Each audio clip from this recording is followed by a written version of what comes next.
It looks like in the coming weeks, Wisconsin will be looking at a statewide recount of November ballots. 2 third-party candidates filed petitions with the state for a recount. News 3's Chris Gothner breaks down this developing story from the News Center. Chris?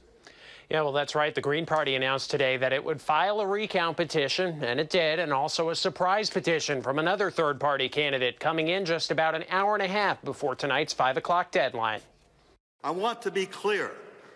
There is no smoking gun. Despite the fact that Green Party officials admit there's no clear evidence of rigged voting, they say they're going forward with a recount effort here in Wisconsin.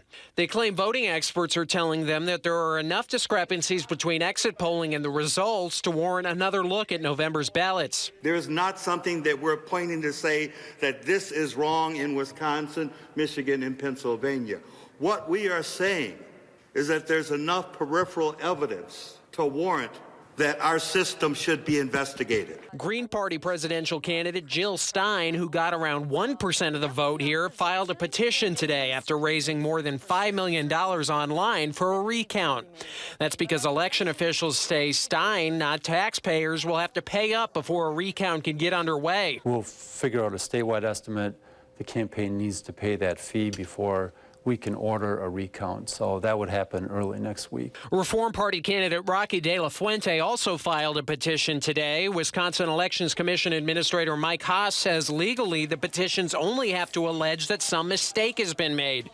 He says city and county clerks have been preparing to count ballots once again. I'm sure there's going to be some frustration to conduct a recount for a candidate who received 30,000 votes out of almost 3 million. In any event, with 2 recount petitions, Haas says Wisconsin is headed towards uncharted territory. I have never seen a situation like this before. Now, Haas says there is no evidence of any tampering with the election, and there's obviously an extremely remote chance that the recount would have any impact on the race. He says right now officials hope to have votes counted by December 13th. He also says there is no word on who between Stein and De La Fuente would have to shoulder what percentage of the cost for the recount.